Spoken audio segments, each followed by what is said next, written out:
بسم اللہ الرحمن الرحیم۔ بسم اللہ الرحمن الرحیم، نحمدہ ونصلی علی رسولہ الکریم وعلی آلہ واصحابہ اجمعین۔ آج گفتگو کا عنوان ہے علم اسناد اور علم رجال۔ ان دونوں موضوعات کا آپس میں بڑا گہرا تعلق ہے۔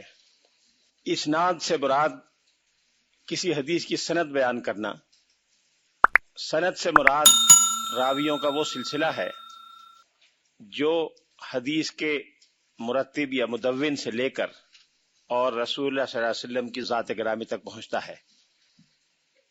راوی کون لوگ ہوں، ان کا علمی درجہ کیا ہو، ان کی ذہنی اور فکری صلاحیت کیا ہو، اس کی جو شرائط ہیں ان پر کل کسی قدر تفصیل سے اظہار خیال ہوا ہے، لیکن ابھی یہ گفتگو باقی ہے کہ راویوں کے حالات جمع کرنے کا کام کب سے شروع ہوا، کس طرح یہ حالات جمع کیے گئے، اور کسی راوی کے قابل قبول یا ناقابل قبول یا ضابط یا عدم ضابط ہونے کا فیصلہ کس بنیاد پر کیا جاتا ہے۔ یہ وہ علم ہے جس کو علم اسماء الرجال یا علم رجال کے نام سے یاد کیا جاتا ہے۔ اسناد اس وقت تک صحیح طور پہ سمجھ میں نہیں آ سکتا جب تک علم رجال یا اسماء الرجال کی تفصیلات سامنے نہ ہوں۔ علم حدیث میں یہ مشکل ترین علوم و فنون میں شامل ہے۔ علم درایت میں علل کا موضوع مشکل ہے اور علم روایت میں رجال کا موضوع مشکل موضوع ہے۔ رجال سے متعلق دو معاملات زیر بحث آتے ہیں۔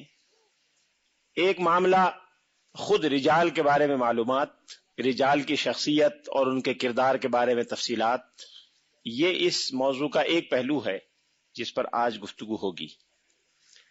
رجال کا دوسرا پہلو کسی راوی حدیث کے قابل قبول یا ناقابل قبول ہونے کا فیصلہ، اس کے اصول و قواعد، اور ان اصول و قواعد کی روشنی میں بالآخر کسی راوی کے قابل قبول یا ناقابل قبول ہونے کا حتمی فیصلہ جب کیا جائے گا، اس فن کو علم جرح اور تعدیل کہتے ہیں۔ اس پر گفتگو کل ہوگی۔ ابتدا میں جب صحابہ کرام کا زمانہ تھا تو نہ روایت کی ضرورت تھی نہ اسناد کی ضرورت تھی۔ صحابہ کرام نے جس اہتمام اور جس محبت سے رسول اللہ صلی اللہ علیہ وسلم کے ارشادات، اقوال و افعال اور آپ کے حالات کو جمع کیا، یاد رکھا اور محفوظ کیا، وہ ضرب المثل کی حیثیت رکھتا ہے۔ خود صحابہ کرام ایک دوسرے سے کسب فیض کیا کرتے تھے اور معلومات جمع کیا کرتے تھے۔ حضرت عبداللہ بن مسعود رضی اللہ تعالیٰ عنہ، جو صحابہ میں علم و فضل میں بڑا اونچا مقام رکھتے ہیں، انہوں نے اپنی زندگی کے آخری 3 سالوں میں رسول اللہ صلی اللہ علیہ وسلم سے براہ راست کسب فیض کیا، لیکن جب حضور دنیا سے تشریف لے گئے تو ان کی عمر 13 سال تھی۔ انہوں نے اپنی عمر کے بقیہ کافی سال کبار صحابہ سے کسب فیض میں گزارے۔ حضرت عبداللہ بن عباس رضی اللہ تعالیٰ عنہ کے کسب فیض کے انداز سے یہ پتہ چلایا جا سکتا ہے کہ صحابہ کرام کا اسلوب اور رنگ ڈھنگ کیا تھا۔ حضرت عبداللہ بن عباس کو جب پتہ چلتا کہ کسی خاص صحابی کے علم میں کوئی حدیث یا رسول اللہ صلی اللہ علیہ وسلم کا دیا ہوا کوئی علم ہے تو وہ اس کے دولت خانے پر حاضر ہوتے۔ ایک مرتبہ وہ ایک انصاری صحابی کے مکان پر پہنچے، دوپہر کا وقت تھا۔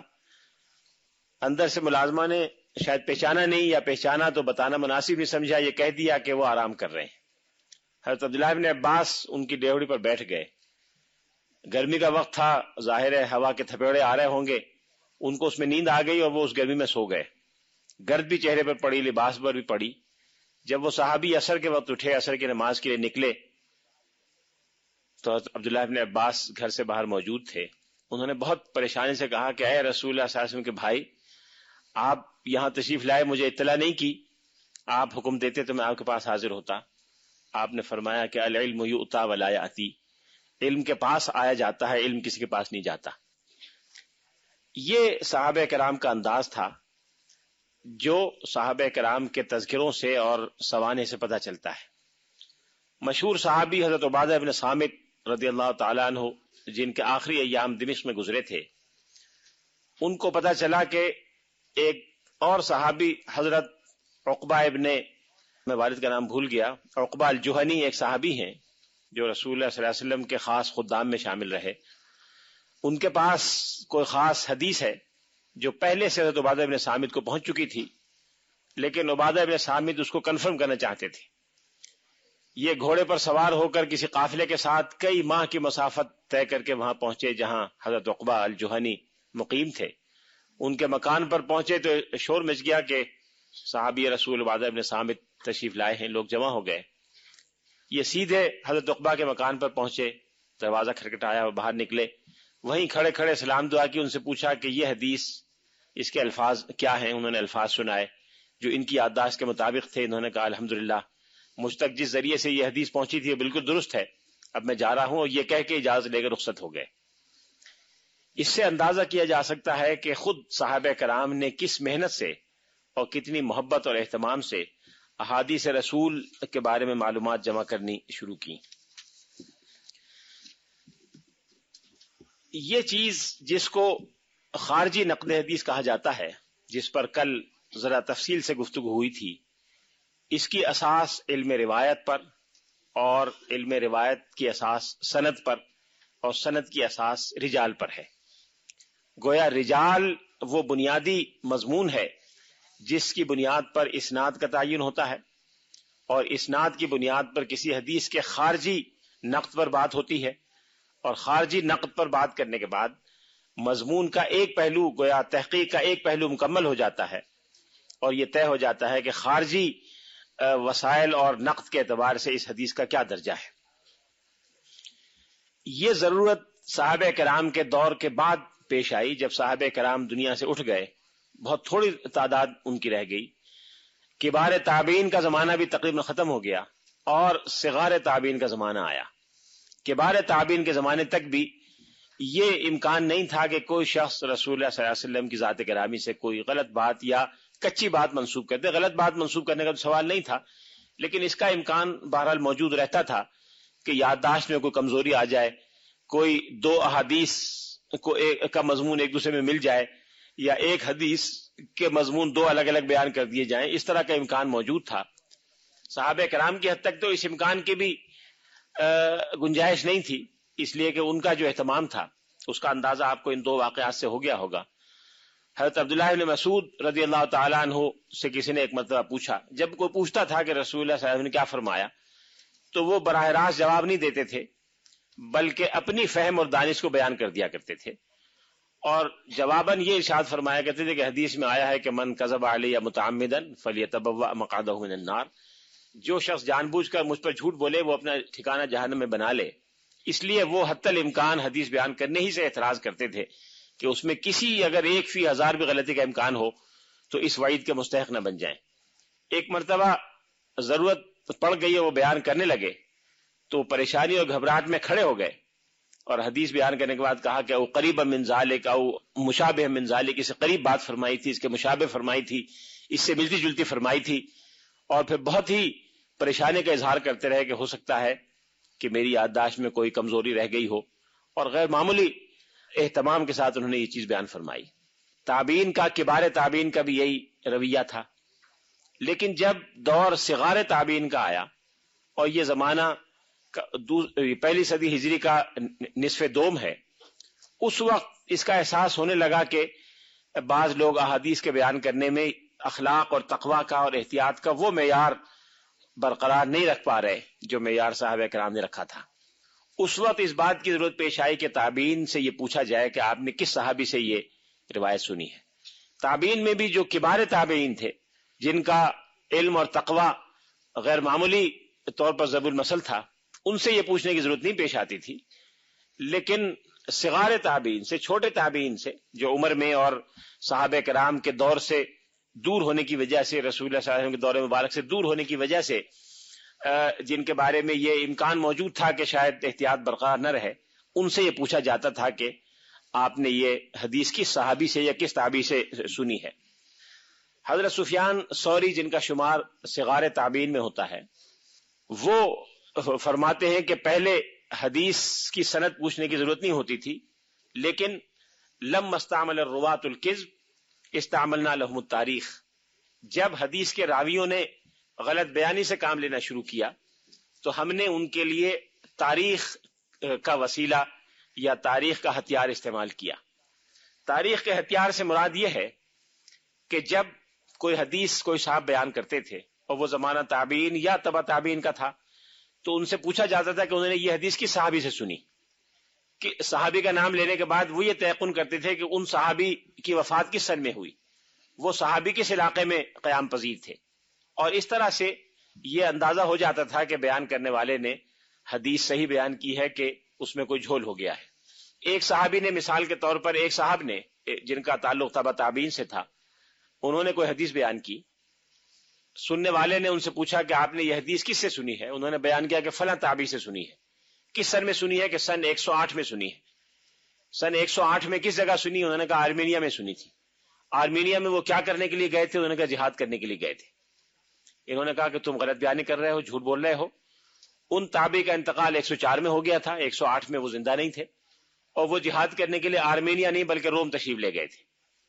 اب یہ معلومات کہ ان تابعی کا انتقال 104 ہجری میں ہوا تھا اور انہوں نے جس جہادی مہم میں حصہ لیا تھا وہ روم کی جہادی مہم تھی، آرمینیا کی نہیں تھی، اور ان دونوں کے درمیان کم و بیش 2-2.5 ہزار میل کا فرق ہے۔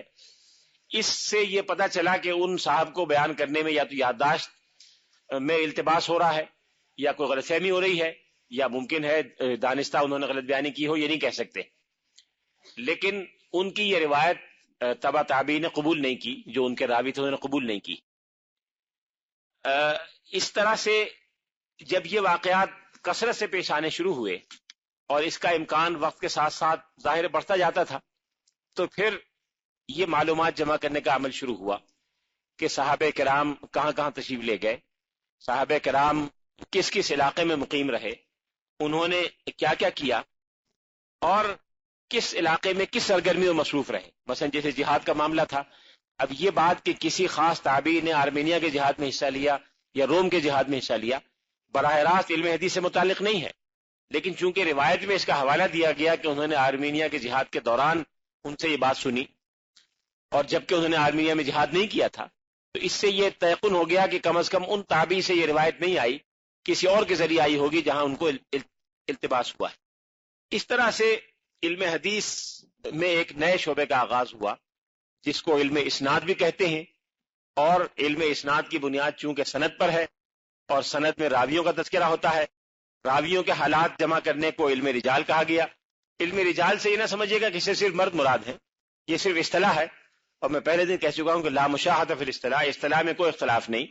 علم رجال میں خواتین کا بھی تذکرہ ہوتا ہے، علم رجال کی کوئی کتاب ایسی نہیں ہے جس میں خواتین راویوں کے تذکرے نہ ہوں، اس لیے رجال کے لفظ سے کسی غلط فہمی کی گنجائش نہیں ہونی چاہیے، اس میں ان تمام راویوں اور راویات کا تذکرہ ہوتا ہے جنہوں نے علم حدیث روایت کی ہے۔ جیسے جیسے علم حدیث اور روایت اور رجال کا دائرہ بڑھتا گیا، علم حدیث میں اختصاص بھی پیدا ہوتا گیا، اسپیشلائزیشن پیدا ہوتی گئی۔ کچھ لوگ وہ تھے جو رجال کے فن میں زیادہ ماہر تھے، پھر رجال سے متعلقہ علوم و فنون جن میں جرح و تعدیل بھی ہے جس پر کل بات ہوگی، کچھ لوگ تو اس میدان کے متخصص ہوئے، کچھ لوگ علم درایت کے متخصص ہوئے کہ حدیث کی داخلی شہادت سے اندازہ لگائیں کہ حدیث کی داخلی شہادت سے اس کے حدیث ہونے یا کمزور یا صحیح ہونے کا پتہ چلتا ہے کہ نہیں چلتا۔ کچھ حضرات تھے جو نقل و روایت میں اور رجال میں زیادہ مشہور تھے، کچھ حضرات تھے جو نقد اور درایت میں زیادہ مشہور تھے، حدیث کی داخلی شہادت اور داخلی مطالعہ نقد میں، کچھ حضرات تھے جو دونوں میں زیادہ مشہور تھے۔ جو دونوں میں زیادہ مشہور تھے ان میں حضرت امام مالک کا نام نامی شامل ہے، جو نقد و درایت میں زیادہ مشہور تھے اس میں امام شافعی زیادہ مشہور ہیں، امام ابو حنیفہ مشہور ہیں، جو نقل و روایت میں مشہور تھے ان میں محدثین کی بڑی تعداد مشہور ہے، لیکن محدثین میں ایسے حضرات بھی تھے مثلا امام بخاری، امام ترمذی، جو دونوں میدانوں کے شہسوار تھے، جو روایت اور رجال کے ماہر بھی تھے اور نقد اور درایت کے ماہر بھی تھے، حدیث کی داخلی شہادت سے بھی ان کو بہت کچھ اندازہ ہو جایا کرتا تھا اور وہ بتایا کرتے تھے. رجال اور سند کی ضرورت ایک وجہ سے اور بھی پیش آئی. وہ اس لیے پیش آئی کہ رسول اللہ صلی اللہ علیہ وسلم کے ارشادات کا جہاں تک تعلق ہے، صحابہ کرام اس کی روایت باللفظ کیا کرتے تھے. جو بات رسول اللہ صلی اللہ علیہ وسلم نے ارشاد فرمائی اس کو اسی طرح یاد کرتے تھے، اسی طرح لکھتے تھے، اور آپس میں اپنے تحریری ذخائر کا ایک دوسرے سے مقابلہ کرتے رہتے تھے، ایک دوسرے سے تبادلہ بھی کرتے رہتے تھے، اور اپنی یادداشتوں کو ایک دوسرے سے چیک بھی کرتے رہا کرتے تھے. صحابہ کرام کی حد تک تو یہ التزام موجود تھا کہ روایت رسول اللہ صلی اللہ علیہ وسلم کے ارشادات کی روایت باللفظ ہو، لیکن جو معاملات رسول اللہ صلی اللہ علیہ وسلم کے عمل یا سنت تقریری سے تعلق رکھتے تھے کہ حضور کے سامنے کوئی کام ہوا اور آپ نے اس کی اجازت دے دی یا منع نہیں فرمایا، یہ ایک واقعہ ہے جس کی ہر صحابی اپنے الفاظ میں روایت کرتے تھے. گویا ایک واقعے کی مختلف تعبیریں صحابہ کرام نے مختلف انداز سے کی، جس نے جس طرح سے دیکھا اور سمجھا، جس پہلو کو زیادہ اہم سمجھا اس پہلو کو بیان فرما دیا. پھر تابعین تک جب یہ چیز آئی تو تابعین نے اس کا اہتمام کیا کہ جس صحابی نے جو چیز جن الفاظ میں بیان کیا اس کو انہی الفاظ میں آگے تک پہنچائیں اور اس میں پھر الفاظ میں رد و بدل نہ کریں. یہ سلسلہ روایت باللفظ کا بڑے اہتمام کے ساتھ جاری رہا. اس میں اس حدیث نبوی سے بھی صحابہ کرام کو مدد ملی جس میں رسول اللہ صلی اللہ علیہ وسلم نے فرمایا تھا کہ نظر اللہ عمران، اللہ تعالیٰ اس شخص کو سرسبز و شاداب رکھے، تر و تازہ رکھے، جس نے میری کوئی بات سنی، سمع مقالتی فأدّا کما سمعہ یا فأدّاہا کما سمعہا، پھر جیسا اس کو سنا تھا ویسا ہی ادا کر دیا. اس میں خود روایت باللفظ کی اہمیت واضح ہوتی ہے کہ جیسا سنا تھا ویسا ہی ادا کرو گے تو تر و تازگی کی یہ بشارت ملے گی، اور اگر اس میں کوئی تبدیلی الفاظ یا مفہوم میں ہو گئی تو بظاہر مفہوم یہ نکلتا ہے کہ یہ بشارت اس طرح سے لاگو نہیں ہوگی. خود رسول اللہ صلی اللہ علیہ وسلم جب صحابہ کرام کو کوئی چیز یاد کرایا کرتے تھے یا پڑھایا کرتے تھے یا بتایا کرتے تھے تو اس بات کا اہتمام کرتے تھے کہ جو الفاظ آپ نے یاد کروائے ہوں صحابہ کرام انہی الفاظ میں اس کو یاد کریں. چنانچہ مشہور واقعہ حضرت براء ابن عازب صحابی رضی اللہ تعالیٰ عنہ کا ہے کہ رسول اللہ صلی اللہ علیہ وسلم نے ایک مرتبہ ان سے پوچھا کہ اے برا، جب رات کو سونے لیٹتے ہو تو کوئی دعا کرتے ہو؟ انہوں نے فرمایا یا رسول اللہ آپ بتائیے، جو آپ فرمائیں گے وہ میں دعا کروں گا. تو حضور نے ان کو یہ دعا سکھائی جو مشہور ہے کہ اللہم اسلمت وجہی الیک، اللہم اسلمت وجہی الیک وفوضت امری الیک والجأت ظہری الیک رغبتا ورہبتا الیک لا ملجا ولا منجا منک الا الیک آمنت بکتابک الذی انزلت ونبیک الذی ارسلت. یہ آپ نے سکھایا تھا نبیک الذی ارسلت. جب حضرت براء ابن عازب نے دوبارہ یہ دعا رسول اللہ صلی اللہ علیہ وسلم کو سنائی تو آپ نے نبی کا کے بجائے رسولک الذی کہا ورسولک الذی ارسلت. تو رسول اللہ صلی اللہ علیہ وسلم نے مزاح سے ان کے یہاں ایک اس طرح ہاتھ سے اشارہ کیا اور یہ کہا کہ میں نے نبیک الذی ارسلت بتایا تھا ونبیک الذی ارسلت. تو حضرت براء ابن عازب کو یہ یاد رہا، بہت محبت سے وہ بیان کیا کرتے تھے کہ رسول اللہ صلی اللہ علیہ وسلم نے یہاں مکے سے اشارہ کر کے بتایا کہ ونبیک الذی ارسلت. اس سے اس بات کی بھی تائید ہوتی ہے کہ جن الفاظ میں جو بات حضور نے ارشاد فرمائی ہو اس کو انہی الفاظ میں بیان کرنا چاہیے. اس کا ہم معنی کوئی لفظ نبی اور رسول قریب قریب ایک ہی معنی کے ہیں، تھوڑا سا فرق ہے، لیکن رسول اللہ صلی اللہ علیہ وسلم نے یہاں نبی کا لفظ استعمال فرمایا تھا، اسی کی آپ نے تاکید فرمائی کہ اسی لفظ کو استعمال کیا جائے. چنانچہ صحابہ کرام کے زمانے سے اس کا التزام رہا اور رسول اللہ صلی اللہ علیہ وسلم کے قولی ارشادات تو تقریباً 99% بالکل روایت باللفظ ہیں. جو حضور کے اعمال یا تقریرات ہیں یا افعال ہیں ان کو صحابہ کرام نے، ہر صحابی نے اپنے انداز میں بیان کیا، جس طرح دیکھا، جس طرح سے مناسب سمجھا بیان کیا. پھر تابعین نے صحابہ کرام کی اس روایت کو انہی کے الفاظ میں بیان کیا اور ہر صحابی کی روایت ان کے اپنے مقدس الفاظ میں کتب حدیث میں موجود ہے. اس کی تائید اس سے بھی ہوتی ہے کہ ایک حدیث جس میں ایک صحابی کوئی واقعہ بیان کرتے ہوئے دو قبیلوں کا ذکر کرتے ہیں، وہ اسلم و غفار، قبیلہ اسلم اور قبیلہ غفار نے یہ کیا یا ان کے ساتھ یہ معاملہ ہوا، کوئی کسی سیاق و سباق میں ذکر ہے.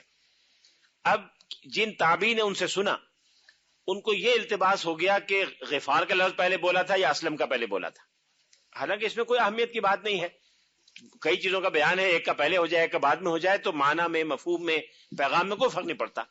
لیکن وہ تابعی جب بھی بیان کرتے تھے تو یہ کہتے تھے کہ انہوں نے غفار یا اسلم اور غفار فرمایا تھا، یہ میں بھول گیا کہ پہلے کیا کہا تھا. اور ہر روایت میں یہ آتا ہے کہ یہ ترتیب اس میں میرے ذہن میں نہیں رہی، انہوں نے ان میں سے کوئی ایک بات فرمائی تھی. اس کی مثالیں کتب حدیث میں بہت ملتی ہیں، آپ ورق گردانی کریں صحیح بخاری یا مسلم کی یا کسی اور کتاب کی تو کہیں کہیں آپ کو ملے گا. موجودہ نسخوں میں تو بریکٹ میں خوبصورت انداز میں اس کو آئیڈینٹیفائی کر دیا ہے، پرانی کتابوں میں بھی لکھا ہوا ہے، اور یہ واضح ہو جاتا ہے کہ یہاں کس راوی سے، یہ بتا دیا گیا ہے کہ کس راوی سے یہ بھول چوک ہوئی. جلدی میں نقل کرنے میں آپ کو میں نے عرض کیا تھا کہ حضرت عبداللہ ابن مبارک جب حدیث پڑھایا کرتے تھے تو ایک مرتبہ اتنے لوگ حدیث سننے والے تھے کہ 63,000 دواتیں استعمال ہو رہی تھیں. تو وہاں جب کئی سو مستملی اس کو بولتے تھے زور سے تو ہو سکتا ہے کہ لفظ لکھنے میں ایک لفظ آگے پیچھے ہو جائے، غفار کا لفظ پہلے لکھ لیا، اسلم کا بعد میں لکھا، کسی نے اسلم کا پہلے لکھا، غفار کا بعد میں لکھ لیا، تو اس کا امکان ساری احتیاط کے باوجود رہ سکتا تھا. تو تابعین اور تبع تابعین اس لفظ کو بیان کیا کرتے تھے. یہاں تک روایت باللفظ کا اہتمام ہوتا تھا، اور یہ بھی کتب حدیث میں آپ کو مل جائے گا. کوئی حدیث کتاب کھول کے سندیں پڑھنا شروع کریں تو آپ کو اس کی مثالیں مل جائیں گی کہ صحابی کے محدث حدیث بیان کرتے ہیں. مثال کے طور پہ حدثنی حناد بن السری قال حدثنی سفیان قال حدثنی فلاں.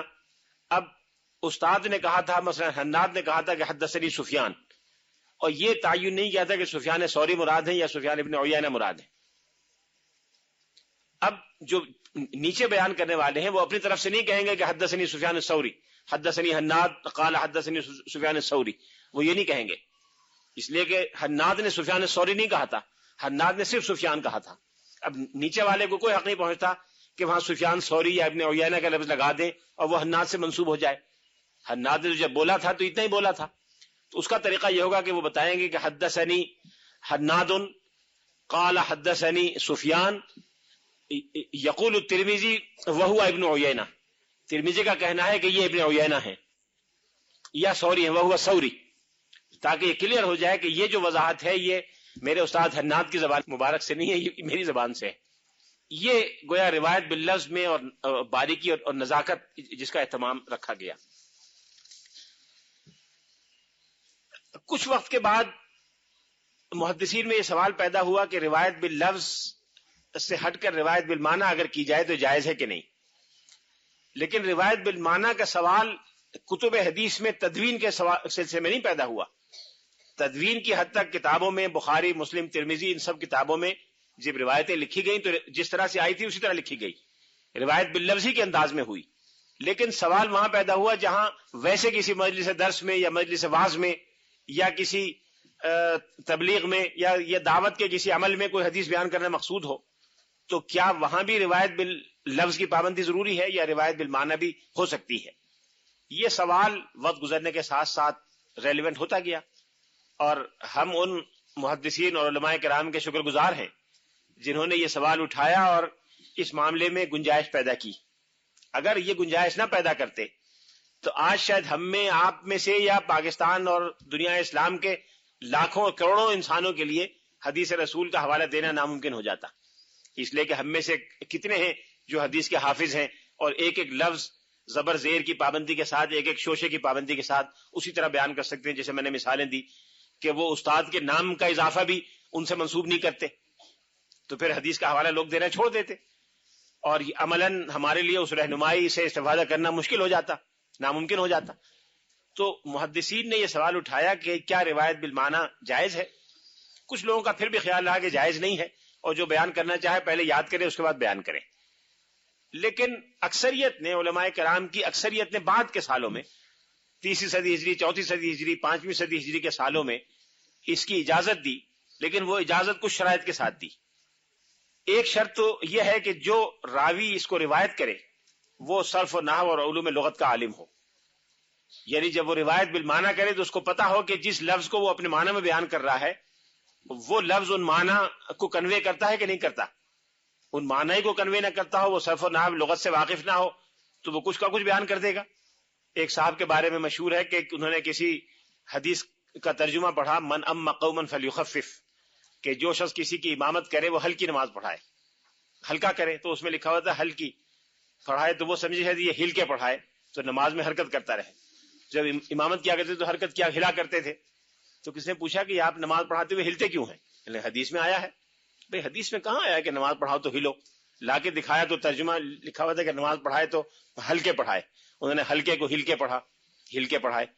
یعنی اس طرح کی غلطیاں ہو سکتی ہیں اگر آدمی صرف و نحو اور لغت کا عالم نہ ہو.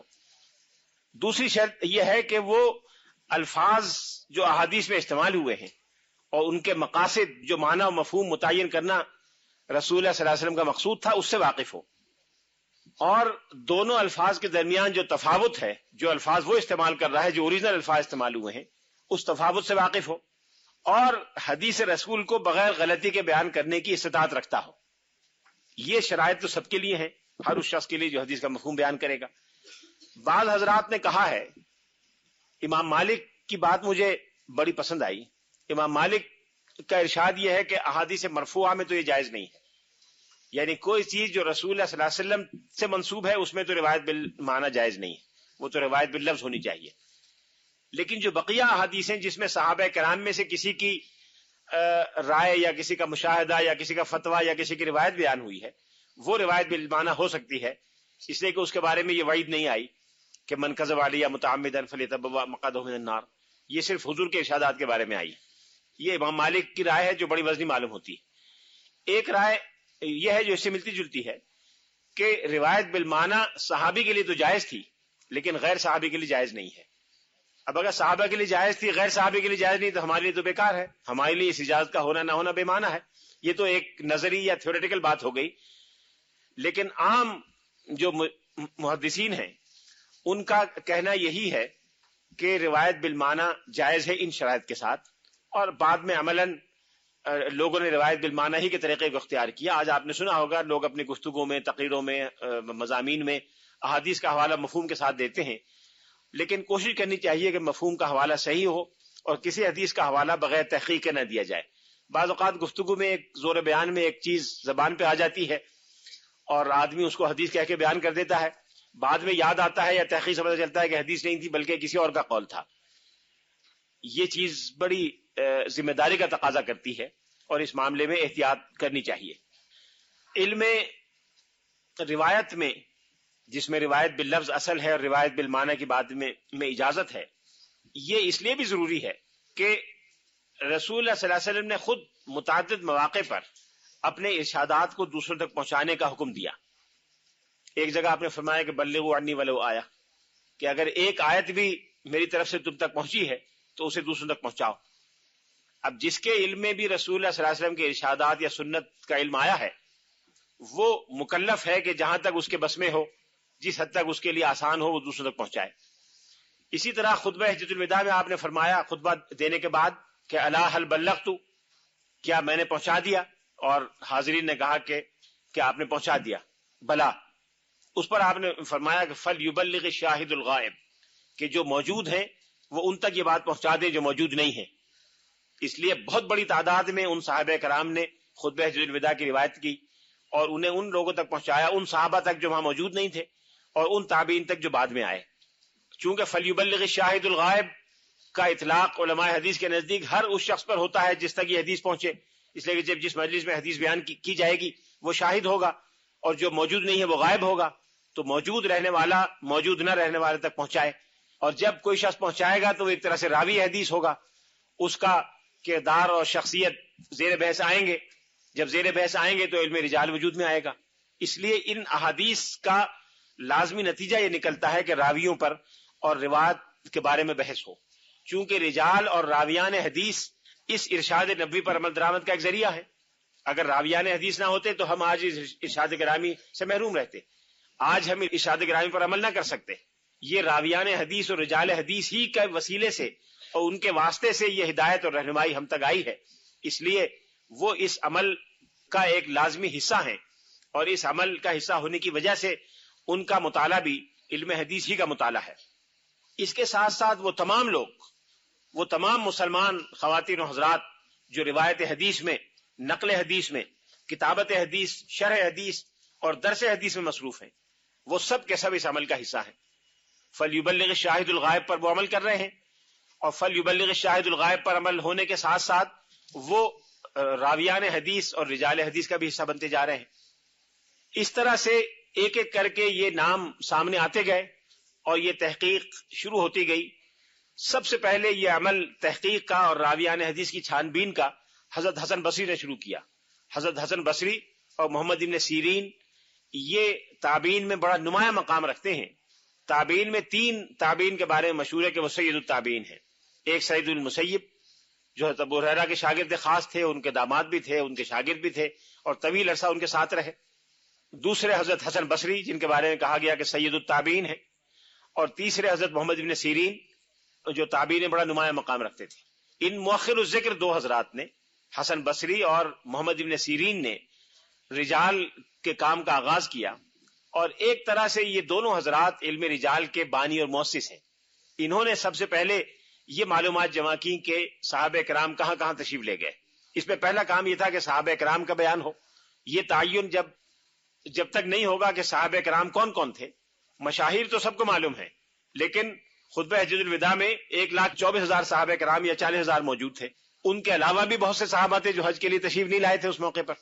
ان میں سے ہر ایک کو ہر شخص نہیں جانتا تھا، تو پہلی ایکسرسائز تو یہ ہوئی کہ صحابہ کرام کے حالات کو جمع کیا جائے اور صحابہ کرام کے تذکرے پر کتابیں تیار کی جائیں تاکہ پتہ چلے کہ کون لوگ صحابی تھے کون نہیں تھے۔ پھر صحابہ کرام کا جیسے جیسے تذکرہ شروع ہوتا گیا، جس میں سے بعض کی مثالیں میں بھی دیتا ہوں، تو آگے چل کر جب صحابہ کرام مدینہ منورہ سے نکل کے مختلف جگہ جا کے آباد ہو گئے، بڑی تعداد میں کوفہ میں، بصرہ میں، دمشق میں، بغداد میں، بغداد تو بعد میں بنا لیکن اور شہروں میں جا کے آباد ہوئے، مصر میں آباد ہوئے، تو اس بات کی بھی ضرورت پیش آئی کہ جو صحابی جہاں جا کے بسے وہاں ان کا تذکرہ کیا جائے۔ چنانچہ کتابیں لکھی گئیں ان صحابہ پر جو کوفے میں جا کے بسے، کتابیں لکھی گئیں ان صحابہ پر جو بصرے میں جا کے بسے، کتابیں لکھی گئیں ان صحابہ پر جو دمشق اور قاہرہ میں جا کے بسے، الگ الگ۔ اور ایک کتاب ہماری اردو زبان میں بھی ہے، اردو اور عربی دونوں زبانوں میں ہے، ان صحابہ کے بارے میں جو سندھ میں آ کر بسے۔ ہندوستان کے ایک بزرگ تھے قاضی اطہر مبارک پوری، انہوں نے ایک کتاب لکھی تھی، کتاب کا نام مجھے یاد نہیں رہا، میرے پاس ہے۔ اس میں انہوں نے ان صحابہ کے واقعات جمع کیے جو سندھ میں تشریف لائے، محمد بن قاسم کی فتح سندھ سے پہلے یا فتح سندھ کے بعد، اور سندھ میں آباد ہوئے اور سندھ میں ان کا انتقال ہوا۔ اس طرح سے ہر شہر اور ہر علاقے کے صحابہ پر الگ الگ کتابیں آ گئیں، جس کے بعد یہ ممکن نہیں رہا کہ کوئی شخص غلط طور پہ دعویٰ کرے کہ فلاں صحابی نے یہ مجھ سے بیان کیا۔ ایک صاحب صحابی نہ ہو اور بعد میں کہہ دیں کہ میں صحابی ہوں، کوئی شخص جائے مثال کے طور پر اور سمرقند میں جا کے کہے کہ میں صحابی رسول ہوں اور حضور نے یہ فرمایا، اگرچہ ایسا نہیں ہوا لیکن اس کا امکان تو تھا۔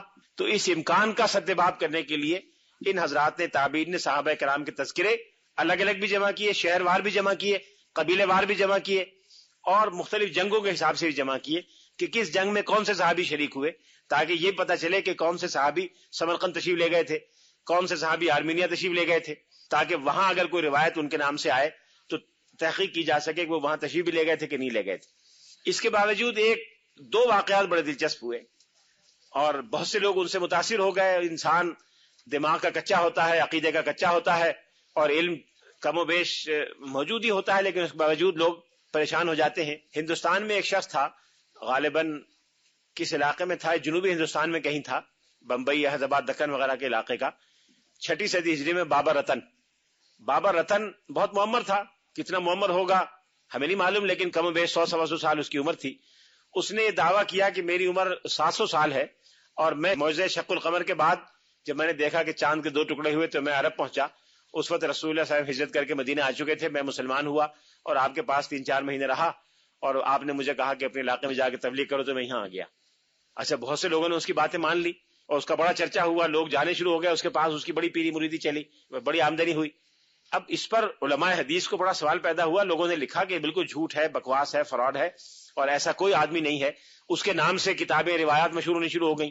ہمارے ہندوستان کے لوگ ویسے بھی کچی عقل کے ہوتے ہیں، اور مذہب کے نام پہ علامہ اقبال نے ایک جگہ کہا ہے کہ تعویل کا پھندا کو صیاد لگا دے، تعویل کا پھندا کو صیاد لگا دے، یہ شاخ نشیمن سے اترتا ہے بہت جلد۔ تعویل کے پھندے میں بہت جلدی اتر کے پھنس جاتا ہے، یہ ہندوستان کے مسلمان کا ایک کمزور پہلو ہے۔ لیکن بابا رتن اور ایک اور شخص تھا، اس کا نام مجھے یاد نہیں رہا، وہ بھی ہندوستان کا تھا۔ ان 2 آدمیوں نے دعویٰ کیا لیکن علماء حدیث نے بڑے صراحت اور قطعیت کے ساتھ کہا کہ دونوں جھوٹے ہیں اور ان دونوں کو دجال اور کذاب قرار دیا جائے، ان کی کوئی بات نہ سنی جائے۔ چنانچہ بہت جلد وہ فتنہ ختم ہو گیا۔ صحابہ کرام کے بعد جیسے جیسے زمانہ بڑھتا گیا، علماء حدیث علم رجال پر معلومات جمع کرتے گئے، اور بالآخر 5ویں صدی ہجری تک کی معلومات تو مکمل جمع ہو گئیں، اس لیے کہ 5ویں صدی ہجری میں نے عرض کیا تھا کہ امام بہقی آخری محدث ہیں جن کی وفات 458 ہجری میں ہے، جنہوں نے براہ راست حدیث روایت کر کے اپنا مجموعہ مرتب کیا ہے۔ اس کے بعد کے جو مجموعے ہیں وہ براہ راست مجموعے نہیں ہیں، بلکہ سابقہ مجموعوں کی بنیاد پر نئے مجموعے ہیں، جس کو ثانوی مجموعہ کہا جا سکتا ہے۔ اس کے بعد علم رجال کی اس طرح ضرورت نہیں رہی کہ روایت حدیث میں ضرورت ہو، لیکن علماء حدیث کے تذکرے ہمیشہ مرتب کیے گئے، اس لیے کہ علم حدیث کا درس زبانی بھی ہوا کرتا تھا اور تحریری بھی ہوا کرتا تھا۔ تو یہ تیقن کرنے کے لیے کہ کس شخص نے کتنے بڑے محدث سے حدیث پڑھی ہے اور کسی صاحب علم کا درجہ اپنے استادوں کے لحاظ سے کتنا اونچا ہے، یہ جاننے کے لیے محدثین کے تذکرے جمع کیے جاتے تھے، اور وہ آج تک جمع کیے جا رہے ہیں۔ 15ویں صدی ہجری کے اوائل تک، 14ویں صدی ہجری کے اوائل تک کے تمام محدثین کے تذکرے مطبوعہ موجود ہیں، اور ہم یہ اندازہ لگا سکتے ہیں کہ علم حدیث کی خدمت کن کن لوگوں نے کی ہے۔ اس میں بر صغیر کے محدثین کا تذکرہ غالباً 11ویں خطبے میں ہوگا۔ یہ ساری شخصیتیں جن کے نام جمع ہوئے، ان کا مطالعہ مسلمانوں نے بھی کیا، غیر مسلموں نے بھی کیا۔ ایک مشہور انگریز مستشرق تھا اسپرینگر، ڈاکٹر اسپرینگر، جس نے امام ابن حجر عسقلانی کی، جو حافظ ابن حجر عسقلانی کے نام سے زیادہ مشہور ہیں، الاصابہ فی تمییز الصحابہ ایڈٹ کی تھی، اور اس میں انگریزی زبان میں ایک مقدمہ لکھا تھا۔ اس مقدمے میں اس نے انگریزی میں یہ لکھا ہے کہ دنیا کی کوئی قوم مسلمانوں کا اس میں مقابلہ نہیں کر سکتی کہ رجال جیسا فن اس کے یہاں ہو، نہ ماضی میں ہوا ہے، نہ اس وقت ہے، نہ آئندہ اس کا امکان ہے کہ رجال جیسا فن کوئی مسلمانوں میں ہو۔ ایسا منفرد علم ہے کہ 5 لاکھ شخصیتوں کا تذکرہ ہمارے سامنے آ جاتا ہے، اور ان 5 لاکھ شخصیتوں کی بنیاد پر ہم تیقن سے کہہ سکتے ہیں کہ کوئی بیان جو اس نے حضور کے بارے میں دیا اس کی تاریخی حیثیت کیا تھی۔ ایک اور شخص ہے انگریز باسورتھ، اس کی کتاب ہے، اس نے لکھا کہ علم رجال کی مدد سے حضور علیہ الصلوۃ والسلام کی زندگی کا ہر گوشہ اور آپ کا ہر ارشاد اور آپ کا ہر فعل اس طرح سے روز روشن میں ہے، روشنی کے سامنے ہے، جیسے کوئی چیز سورج کی روشنی کے سامنے ہوتی ہے اور اس میں کوئی التباس نہیں ہوتا کہ یہ کیا چیز ہے۔ یہ وہ چیز ہے جس کا اعتراف گویا غیر مسلموں نے بھی کیا ہے۔ رجال پر کتابیں لکھنے کا کام جب شروع ہوا، باقاعدہ کتابیں لکھنے کا، تو وہ حضرت حسن بصری کے زمانے میں شروع ہو گیا تھا، لیکن حضرت حسن بصری کی لکھی ہوئی کوئی کتاب آج ہمارے پاس موجود نہیں ہے۔ ان کے بعد جن لوگوں نے لکھا وہ کتابیں ہمارے سامنے ہیں، اور ہم اس کی بنیاد پر بتا سکتے ہیں کہ اس کا آغاز کب سے ہوا۔ سب سے پہلے طبقات ابن سعد کے نام سے ایک کتاب تیار ہوئی، طبقات ابن سعد، جو 12-13 جلدوں میں ہے، کوئی ایڈیشن 12 جلدوں میں ہے، کوئی 14 میں ہے، کوئی 15 جلدوں میں ہے۔ یہ ایک بڑے مشہور محدث تھے، بڑے مشہور مورخ تھے۔ انہوں نے طبقات ابن سعد کے نام سے ایک کتاب لکھی، اور اپنے زمانے تک جتنے راویان حدیث تھے صحابہ سمیت ان سب کے حالات جمع کیے۔ تبرکن پہلی 2 جلدیں سیرت پر ہیں۔ انہوں نے کہا جس شخصیت کے راویوں کے حالات بیان کرنے پہلے اس شخصیت کا تذکرہ ہو، تو پہلے 2 جلدوں میں انہوں نے سیرت بیان کی، اور بقیہ 10 یا 12 یا 14 جتنی بھی جلدیں ہیں ان میں انہوں نے صحابہ کرام سے لے کر اپنے زمانے تک کے راویوں کے حالات بیان کیے۔ ابن سعد کا درجہ یہ میں آپ سے عرض کر دوں کہ محدثین کی نظر میں بہت اونچا نہیں ہے، اس لیے نہیں کہ ابن سعد پر کوئی اعتراض تھا، لیکن یہ بات میں اس لیے عرض کرنا چاہتا ہوں کہ محدثین کے مشکل اور ٹف معیار کا اندازہ ہو جائے کہ کتنا سخت معیار انہوں نے راویوں کے لیے رکھا۔ ابن سعد کو کم معیار کا اس لیے قرار دیتے ہیں کہ ابن سعد واقدی کے شاگرد تھے، اور واقدی محدثین کی نظر میں قابل قبول نہیں ہے۔ کوئی محدث واقدی کی روایت قبول نہیں کرتا۔ کسی محدث نے واقدی کی روایت نہ بخاری نے، نہ مسلم نے، نہ ترمذی نے، نہ ابو داؤد نے، نہ کسی نے قبول نہیں کی۔ مجھے یہ حیرت ہوتی تھی کہ واقدی کتابیں پڑھتے ہیں تو بڑے صاحب علم انسان معلوم ہوتے ہیں، بڑے فقیہ اور متدین انسان معلوم ہوتے ہیں، تو یہ محدثین ان کی روایت کیوں قبول نہیں کرتے؟ ان کا کردار کس درجے کا تھا؟ وہ اپنی سارا جو آمدنی تھی اور وقت کا سارا حصہ مطالعے اور علم میں لگایا کرتے تھے۔ علم حدیث کے بارے میں معلومات جمع کرنا اور سیرت کے واقعات جمع کرنا یہ ان کا کام تھا۔ سیرت کے بہت بڑے امام تھے۔ مغازی اور حضور کے غزوات کے واقعات جمع کیا کرتے تھے. ہر اس قبیلے میں جاتے تھے جس قبیلے میں کوئی جنگ ہوئی ہو، جس قبیلے کے کسی آدمی نے حضور کے ساتھ مل کے جنگ کی ہو، اور وہاں سے واقعات سنا کرتے تھے کہ کیسے ہوا، آپ کے بزرگوں میں کیا چیز مشہور ہے، اور وہ لکھا کرتے تھے. ایک ایسا آدمی جو پوری زندگی اس میں گزاری ہو، محدثین اس کو عجیب ناقابل قبول سمجھتے ہوں تو ایسا کیوں تھا؟ واقعے کے بعد پیسے نہیں ہوتے تھے، تو ایک مرتبہ عید کے موقع پر ان کی اہلیہ نے ان سے کہا کہ نہ گھر میں پیسے ہیں، نہ کپڑے ہیں کسی کے پاس، نہ گھر میں کوئی اہتمام کرنے کے لیے کچھ ہے، تو آپ کہیں سے کوئی پیسے کا بندوبست کریں. اب آپ کو معلوم ہے خواتین اس معاملے میں ذرا زیادہ جذباتی ہوتی ہیں. انہوں نے توجہ نہیں دی، عورتوں نے رونا دھونا شروع کیا، ہنگامہ کیا. تو یہ بیچارے کسی سے مانگنے کے لیے گئے، تو ان کے ایک دوست تھے جو سادات میں تھے، ہاشمی تھے، ان سے جا کے مانگا. انہوں نے کہا اچھا ٹھیک ہے، فوراً اندر گئے اور جا کے اپنے کسی دوست سے مانگا، ہاشمی سے نہیں، اپنے کسی دوست سے پیسے مانگے. انہوں نے 2000 کی تھیلی لا کے 2000 درہم کی تھیلی لا کے دے دی. اب یہ تھیلی لے کے گھر آئے بڑے خوش اور اہتمام کرنے لگے کہ اس کا آدھے کا یہ کریں گے، آدھے کا یہ کریں گے. تو ان کے ایک ہاشمی دوست تھے، وہ آئے جو سادات میں تھے. تو انہوں نے گھر میں آ کے بیان کیا کہ میرے ہاشمی دوست ہیں، سادات میں سے ہیں، ان کے یہاں عید کا معاملہ ہے، وہ پیسے کچھ قرض لینا چاہتے ہیں. تو بیگم نے پوچھا کہ کیا ارادہ ہے؟ کہنے لگے میرا خیال ہے آدھے ان کو دے دوں، آدھے میں رکھ لوں، تو 1000 میں ہم کام کر لیں گے، 1000 میں وہ رکھ لیں گے. بیگم نے کہا انا للہ و انا الیہ راجعون. تمہاری ساری عمر سیرت پہ مطالعہ کرنے میں گزری ہے، حدیث کا تم اپنے کو طالب علم کہتے ہو، حضور کے خاندان کا ایک آدمی آیا، تم پیسے رکھو گے اس کو نہیں دو گے؟ پوری 2000 کی تھیلی اس کو دے دو. انہوں نے پوری 2000 کی تھیلی ہاشمی صاحب کو دے دی. اب ہاشمی اس تھیلی کو دیکھ کے حیران ہوئے کہ یہ کہاں سے آئی. دراصل وہ پیسے ان ہاشمی کے تھے، ان سے واقدی کے دوست نے مانگا تھا کہ میرے پاس پیسے نہیں ہیں، عید کے لیے مجھے کچھ دے دیں. انہوں نے وہ تھیلی واقدی کے دوست کو دے دی. واقدی نے اپنے دوست کو مانگی، انہوں نے وہ تھیلی اٹھا کے جوں کی توں واقدی کو دے دی. واقدی سے ہاشمی نے مانگی، انہوں نے جوں کی توں اٹھا کے ان کو دے دی. جب یہ معلوم ہوا، یحییٰ ابن خالد وہاں کا وزیر تھا، یہ بنی عباس کے زمانے کا ذکر ہے، کسی طرح سے یحییٰ کو معلوم ہوا. یحییٰ برمکی بڑا خوش ہوا، اس نے کہا یہ تو بڑی زبردست چیز ہے. اس نے 2000 درہم واقدی کو دیے، 2000 درہم ہاشمی دوست کو دیے، اور 2000 درہم غیر ہاشمی دوست کو دیے، اور یہ کہا کہ یہ اس خاتون کی وجہ سے ہاشمی کو واپس ہوئی تھی، 4000 درہم کی مستحق یہ بیوی ہیں. تو 10,000 درہم اس نے دیے جب جا کے یہ قصہ ختم ہوا. اس درجے کا انسان، لیکن محدثین اس کو قابل اعتماد نہیں سمجھتے. جب میں نے ان کی کتاب دیکھی، ان کی کتاب ہے 3 جلدوں میں ہے، کتاب المغازی، رسول اللہ صلی اللہ علیہ وسلم کے غزوات کے بارے میں بڑی مستند اور معلومات افزا کتاب ہے. ان سے غلطی یہ ہوئی، محدثین کا طریقہ یہ تھا کہ جس نے جو روایت بیان کی باللفظ انہوں نے اس طرح بیان کر دی کہ مجھ سے بیان کیا فلاں نے، ان سے بیان کیا فلاں نے، ان سے فلاں نے، ان سے فلاں نے، کہ غزوہ بدر میں مسلمانوں کی تعداد 313 تھی. پھر مجھ سے بیان کیا فلاں نے، بیان کیا فلاں نے کہ اونٹوں کی تعداد 73 تھی. پھر مجھ سے بیان کیا فلاں نے کہ گھوڑے 2 تھے، تلواریں اتنی تھی. انہوں نے بیان کیا مجھ سے فلاں نے، ان سے انہوں نے، اور ہمارے پاس نیزے اتنے تھے. اس طرح کی معلومات وہ جمع کرتے تھے اور سمجھتے تھے کہ یہ درست ہے. واقدی نے یہ کیا کہ ان ساری معلومات کو جمع کیا اور یہ لکھا کہ غزوہ بدر کے حالات، اور پھر لکھا کہ غزوہ بدر کی یہ معلومات میں نے ان حضرات سے جمع کیے ہیں. ان سب کے نام دے دیے. نام دینے کے بعد اس پورے واقعے کو، پورے قصے کو ایک مربوط انداز میں بیان کر دیا. الگ الگ نہیں بتایا کہ کس نے کتنا حصہ. محدثین کے یہاں تو یہ بڑا جرم تھا کہ بھئی یہ تم نے کیا کر دیا، یہ کیسے پتا چلے گا کہ کس نے کیا بات روایت کی ہے. تو محدثین نے ان کو ہمیشہ کے لیے ناقابل قبول قرار دے دیا. اس سے صرف یہ اندازہ کرنا مقصود ہے کہ محدثین کا معیار کتنا کڑا تھا کہ انہوں نے ایک ایسے زبردست جید عالم کو اور ایسے متفانی طالب علم کو، جس نے پوری زندگی عرب کے ریگستانوں میں پھر پھر کے گزاری تھی اور ساری معلومات سیرت کی جمع کی تھی، اور وہ غزوات رسول کے سب سے بڑے ماخذ میں شمار ہوتی ہے وہ کتاب، لیکن محدثین نے کہا کہ آپ نے یہ بے احتیاطی کی ہے، اس لیے ہم آپ کی بات کو قابل قبول نہیں سمجھتے.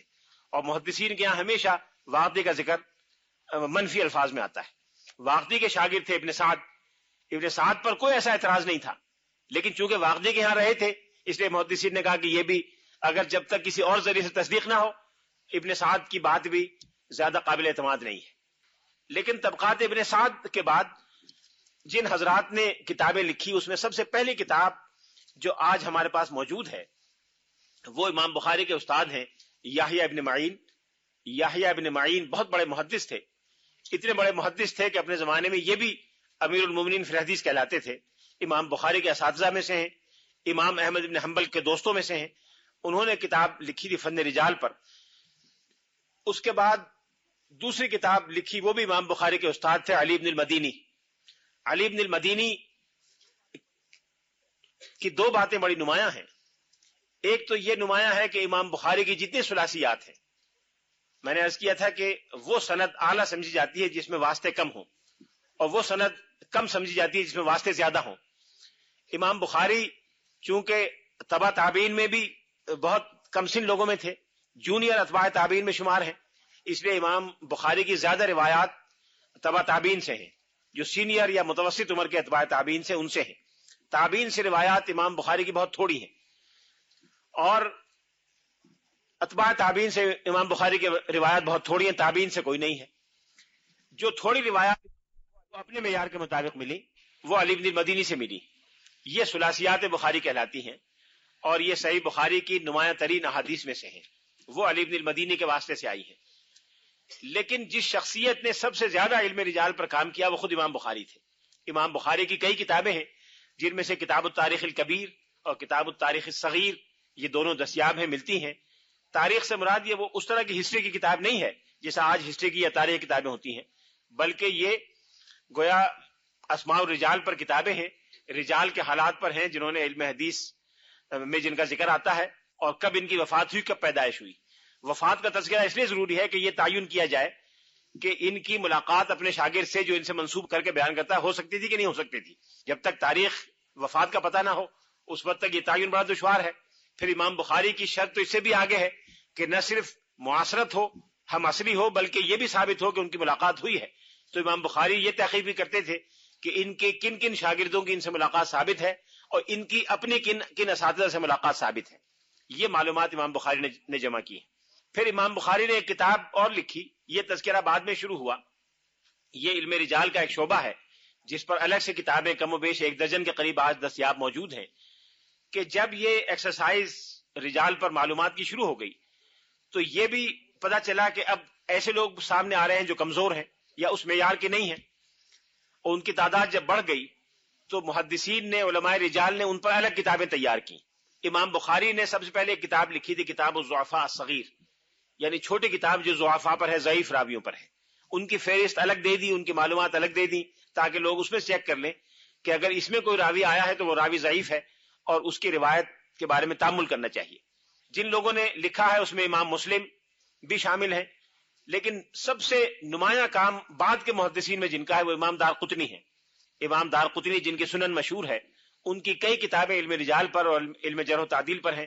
جرح و تعدیل پر کتابوں کا کل ذکر کریں گے. امام دارقطنی کے ایک معاصر اور امام مسلم کے ایک جونیئر معاصر ابو بکر بزار تھے، جن کی مسند بزار مشہور ہے. انہوں نے بھی علم رجال پر ایک کتاب لکھی اور اس کتاب نے بھی ان معلومات کو جمع کیا. امام نسائی جو سیاہ ستہ میں سے ایک کتاب کے مصنف ہیں، ان کی کتاب ہے کتاب الضعفاء والمتروکین. کتاب الضعفاء والمتروکین یہ کتاب بھی مطبوعہ موجود ہے اور ملتی ہے. اس میں ان راویوں کے حالات ہیں جو ضعیف ہیں، یہ جن کی روایت کو ترک کر دیا جاتا ہے، جن کی روایت کو قبول نہیں کیا جاتا. مزید بنا ابن ابی حاتم اور ابن عبد البر.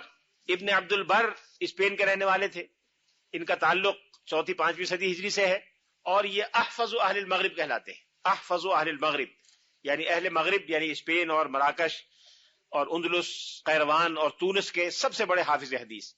ان سے بڑا محدث ان کے زمانے میں کوئی اور نہیں تھا. ان سے بڑے پیدا ہوئے لیکن ان کے زمانے میں ان سے بڑا محدث کوئی اور نہیں تھا. وہ احفظ اہل المغرب کہلاتے ہیں. حافظ ابن عبد البر نے بہت سی کتابیں لکھی. اس میں موطا کے رجال پر ان کی کتاب ہے، موطا کی شرح پر ان کی کتاب ہے. التمہید ایک بڑی ضخیم کتاب ہے جس میں موطا کی اسانید پر انہوں نے بحث کی ہے.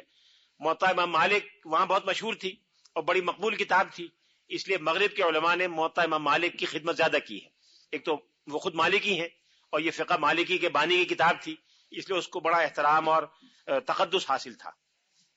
بعد میں 4ویں 5ویں صدی ہجری کے بعد جب ساری معلومات رجال کی جمع ہو گئیں، 5ویں صدی کے بعد پھر براہ راست روایت تو نہیں ہوئی، اس لیے جتنے راویان تھے سب کی معلومات جمع ہو گئیں.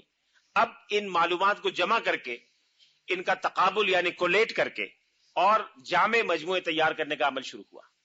5ویں صدی ہجری کے بعد جو کتابیں ہیں وہ بڑی جامع کتابیں ہیں اور ان پر ایک نئے انداز سے کام کرنے کا آغاز ہوا. اس میں سے پہلے کتاب علامہ عبد الغنی مقدسی کی ہے جو بیت المقدس کے رہنے والے تھے. یہ کتاب بڑی تاریخ ساز کتاب تھی. الکمال فی اسماء الرجال، انہوں نے کوشش کی تھی کہ اسماء الرجال پر اب تک جو مواد آیا ہے اس سب کو جمع کر کے ایک بڑی مکمل کتاب تیار کر دیں. اسی لیے انہوں نے اس کا نام رکھا الکمال فی اسماء الرجال. اس کتاب کو بڑی مقبولیت حاصل ہوئی. بعد کے آنے والے محدثین نے اس پر اور کام کیا. اس پر جب کام کرنے کا آغاز ہوا تو ایک اور بزرگ تھے علامہ یوسف المزی، جو حافظ مزی کہلاتے ہیں. حدیث کی کتابوں میں ان کا نام آتا ہے حافظ مزی کے نام سے. حافظ مزی نے جب کام شروع کیا تو ان کو پتا چلا کہ بہت سی معلومات علامہ مقدسی کو نہیں ملی اور اس پر مزید کام کرنے کی ضرورت ہے. تو انہوں نے اس کتاب کی تہذیب کی، اس میں اضافے کیے. جو معلومات انہوں نے سمجھا کہ غیر ضروری ہے وہ نکال دی، جہاں کمی تھی وہ اضافہ کیا، اور 12 جلدوں میں کتاب تیار کی جس کا نام تھا تہذیب الکمال فی اسماء الرجال. یہ چھپی ہوئی ملتی ہے اور ہر جگہ موجود ہے، 12 چھپی ہے تہذیب الکمال حافظ مزی. لیکن کمال صرف اللہ کی ذات کے لیے ہے، انسان کمال کا جتنا دعویٰ کرے. حافظ مزی کے انتقال کے فوراً بعد یعنی 25-30 سال 40 سال کے بعد ایک اور بزرگ سامنے آیا حافظ مغلطائی جو کہلاتے ہیں، علامہ علاء الدین مغلطائی. یہ بھی حافظ مغلطائی کے نام سے ان کا تذکرہ کتابوں میں ملتا ہے. انہوں نے جب اس کتاب کو دیکھا تو ان کو پتا چلا کہ اس میں تو بہت کچھ کمی ہے. انہوں نے اس کو مکمل کرنا چاہا، اس کا تکملہ لکھا، یعنی اس کتاب کا ایک جو آپ کہہ سکتے ہیں اپینڈکس یا انیکسر تیار کیے. اصل کتاب 12 جلدوں میں تھی، جو تتمہ ہے وہ 13 جلدوں میں تیار ہوا. اصل کتاب 12 جلدوں میں تھی، اس کا تکملہ 13 جلدوں میں تیار ہوا. اس طرح سے یہ کتاب اکمال و تہذیب الکمال فی اسماء الرجال اس نام سے حافظ مغلطائی نے کتاب لکھی. اب یہ کتاب اتنی لمبی ہو گئی کہ اس سے استفادہ دشوار ہو گیا. تو علامہ ذہبی جو حافظ مغلطائی کے ہم اثر تھے، انہوں نے اس کی تہذیب تیار کی، اور تہذیب و تہذیب الکمال فی اسماء الرجال، تہذیب الکمال کی تہذیب. انہوں نے ایک نیا نسخہ تیار کیا، بڑا مقبول ہو گیا، وہ بھی ہر جگہ ملتا ہے. اس کے بعد اس کتاب کو بے شمار لوگوں نے، کم و بیش 1 درجن حضرات نے اپنی تحقیق کا موضوع بنایا. اس پر مزید خلاصے تیار کیے، اس کی شرح لکھی، اس کے حواشی لکھے، اس کو مزید بہتر بنایا، تاہاں کہ ان کے تقریباً 100 سال کے بعد یہی حافظ ابن حجر، جن کا نام ہر حدیث کے حوالے میں آتا ہے، ایسے کم لوگ ہیں کہ حدیث پر ہر گفتگو میں ان کا حوالہ ہے، وہ حافظ ابن حجر اسقلانی. انہوں نے تہذیب التہذیب کے نام سے ایک کتاب لکھی، تہذیب التہذیب. وہ ہر جگہ ملتی ہے، دستیاب ہے. پھر تہذیب التہذیب کا انہوں نے خلاصہ لکھا 2 جلدوں میں، تقریب التہذیب، یعنی تہذیب کو قریب بنایا جائے لوگوں کے لیے. یہ علم حدیث میں علم رجال پر کام تھا. اس پر مزید گفتگو بھی کرنی ہے، لیکن چونکہ وقت آج ختم ہو گیا، بقیہ گفتگو رجال پر کل جرح و تعدیل کے سیاق و سباق میں ہوگی. صحابہ کرام پر بہت سی کتابیں لکھی گئیں. صحابہ کرام کے تذکرے پہ آج گفتگو ختم کرتے ہیں. صحابہ کرام پر جیسا کہ میں نے عرض کیا، ضرورت اس لیے پیش آئی کہ غیر صحابی کو صحابی نہ سمجھ لیا جائے کسی غلط فہمی سے یا کسی بدنیتی کی وجہ سے. تو پہلے صحابہ کرام پر الگ الگ تذکرے تیار ہوئے. ان میں سب سے قدیم تذکرہ جو آج دستیاب ہے وہ انہی علامہ ابن عبد البر کا ہے، جن کو احفظ اہل المغرب کہا جاتا ہے. علامہ ابن عبد البر کی وفات 463 ہجری میں ہوئی تھی، 5ویں صدی ہجری کے آدمی ہیں. انہوں نے لکھی تھی الاستیعاب فی معرفت الاصحاب. الاستیعاب فی معرفت الاصحاب یعنی استیعاب کے معنی کمپریہنسو سروے، کہ صحابہ کی معرفت میں ایک کمپریہنسو سروے. اس میں انہوں نے کم و بیش 7,000 صحابہ کرام کا تذکرہ کیا. پھر علامہ ابن حجر اسقلانی نے کتاب لکھی، وہی جن کا بھی ذکر کیا، الاصابہ فی تمییز الصحابہ. اس میں تقریباً 12,000 صحابہ کا تذکرہ ہے. ان سے پہلے ایک کتاب علامہ ابن اسیر جزری نے لکھی تھی، اسد الغابہ فی معرفت الصحابہ. صحابہ کے تذکرے پر یہ 3 بڑی بڑی کتابیں ہیں جو آج ہر جگہ دستیاب ہیں، اور صحابہ کے بارے میں براہ راست معلومات کا 3 کتابیں. یہ چوتھی کتاب طبقات ابن سعد جس کا میں نے ذکر کیا. ان 4 کتابوں سے صحابہ کرام کی زندگی کا پورا نقشہ ہمارے سامنے آ جاتا ہے. اور اب یہ کسی کے لیے ممکن نہیں رہا کہ کسی غیر صحابی کو صحابی کہہ کے منسوب کر دیں. یہ کتابیں اس کے علاوہ ہیں جو مختلف شہروں یا مختلف علاقوں کے لحاظ سے لکھی گئیں، دمشق کے صحابہ کرام، فلاں کے صحابہ کرام. ایک آخری کتاب کا ذکر کر کے بات ختم کر دیتا ہوں. ایک بزرگ تھے علامہ ابن عساکر، جو بڑے محدث تھے. ابن عساکر کی کتاب کا یہ مبالغہ نہیں کر رہا، کبھی کتب خانہ کہیں ہو تو میں آپ کو دکھا بھی سکتا ہوں، کوئی اس کو مبالغہ سمجھے. انہوں نے پوری زندگی اس کام پہ لگائی کہ دمشق شہر میں کون کون سے محدثین آئے، دمشق میں کس کس حدیث کی روایت ہوئی، دمشق میں کون کون سے صحابہ کرام آئے، دمشق میں حدیث پہ کتنا کام ہوا. علم حدیث سے متعلقہ علوم پر کتنا کام ہوا، علم حدیث کی زبان پر کیا کام ہوا، علم حدیث کے لغات پر کیا کام ہوا. انہوں نے یہ لکھی تھی تاریخ دمشق کے نام سے. دمشق میں ایک خاتون ہے، میری ان سے ملاقات ہوئی ہے، بڑی معمر خاتون ہے، بہت فاضل خاتون ہے. وہاں ایک مجمع اللغہ العربیہ ہے جو عرب دنیا کا قدیم ترین علمی ادارہ ہے، 1920 سے قائم ہے. میں بھی الحمدللہ اس کا ممبر ہوں، اور شاید پاکستان سے میرے علاوہ میرے علم میں نہیں کوئی اور شاید اس کا ممبر نہیں ہے. مولانا عبدالعزیز میمن جو مشہور عربی کے ماہر تھے وہ اس کے ممبر تھے. میرے استاذ مولانا محمد یوسف بنوری جو بڑے مشہور محدث تھے وہ بھی اس کے ممبر تھے.